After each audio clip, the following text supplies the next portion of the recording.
এক গ্রামে রাঘব তার স্ত্রী সন্তানকে নিয়ে বাস করত। বাড়ির পাশেই ছিল একটি বড় তাল গাছ, আর সেই গাছে থাকতো একটি পেত্নী।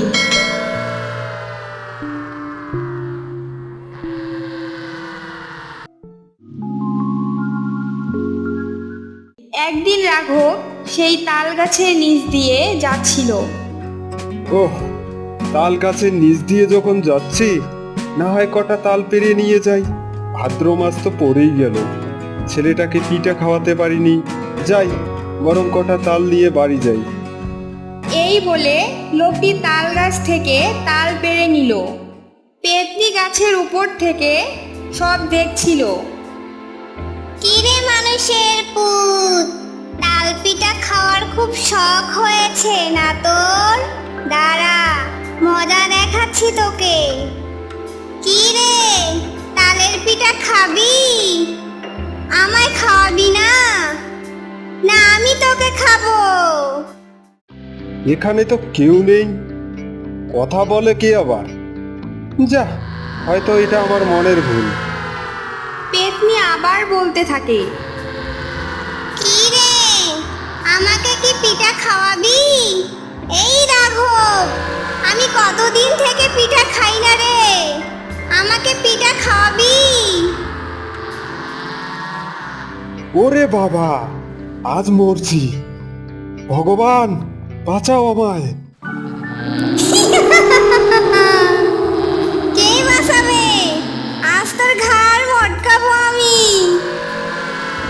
আমায় মেরো না, আমি আর এখানে আসবো না। তুই এখান থেকে বেঁচে ফিরলে তো? আমায় ক্ষমা করো, আমি আর এখানে কোনো দিনও আসবো না। না আসলে কি হবে রে? তুই না আসলে আমি কি খাবো বল? নাকি তোর সাথে পিঠা খেতে যাব? লোকটি পেত্নীর হাত থেকে বাঁচতে পেত্নীকে অনেক অনুনয় বিনয় করলো, কিন্তু পেত্নী কিছু শুনতে রাজি না। যখনই পেত্নী লোকটির ঘাড় মটকাতে যাবে, অমনি লোকটি বলে উঠল, রাম রাম রাম রাম রাম রাম রাম রাম রাম রাম। পেত্নী একথা শুনে পিছিয়ে গেল, আর লোকটি সেটা দেখে দিল এক দৌড়। আজকেও একটা মানুষের পুত হাত ছাড়া হয়ে গেল। কাল কাউকে পেলে কোনো মতেই হাত ছাড়া করা যাবে না। পরের দিন সকালবেলা দুজন লোক তাল গাছের নিচ দিয়ে যাচ্ছিল আর বলছিল, কিরে সতীশ, কাল তো ওপারে মেলা বসবে, তুই যাবি না? আরে ভাই, কতদিন যে মেলায় যাই না, আর মেলা না হলে তো শান্তিতে একটু ঘুরতেও পারি না। বউ বাচ্চা কাচ্চা চিল্লাচিল্লি, ভালোই লাগছে না আর। অবশ্যই যাবো কাল। পেত্নী গাছের উপর থেকে সব শুনছিল। লোক দুটি হেঁটে হেঁটে চলে গেল। কাল ওপারে মেলা আছে, এই পথ দিয়ে অনেকেই যাবে। কালকেই সুযোগ, একা যাকে পাবো তারই ঘাড় মটকাবো। এমন যদি হতো, রোজ মুন্ডু পাওয়া যেত, বসে শুয়ে খেতাম সারা দিন।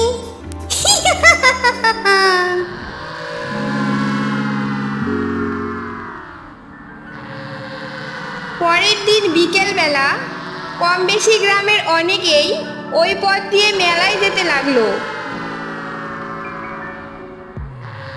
পেত্নী গাছের উপর থেকে সব দেখছিল আর বলছিল, আরে সবাই দল বেঁধে যাচ্ছে, কেউ আবার দুজন তিনজন করে যাচ্ছে, একা কেউ কেন যাচ্ছে না? উফ, কখন যে ঘাড় মটকাবো, বসে বসে আর ভাল লাগছে না। গ্রামের দক্ষিণ পাড়ায় ছিল একটি ছোট্ট ছেলে, নাম তার সোম। সেই দিন সোম তার মায়ের কাছে মেলা যাওয়ার জন্য বায়না ধরলো।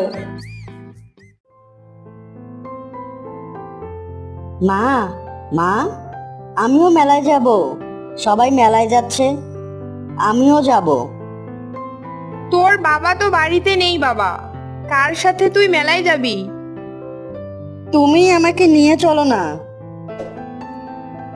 বাড়িতে আমার অনেক কাজ পড়ে আছে, আমি তো কিছুতেই যেতে পারবো না বাবা। তাহলে আমি একাই যাই, তবু মেলা আমি যাবই। জেদ করিস না তো সোম, বেশি জেদ ভালো লাগে না। কত লোক মেলায় যাচ্ছে, রাস্তায় বেরুলে কতজনের সঙ্গে দেখা হবে। একা তাহলে কি করে হলো? আমি মেলায় যাব।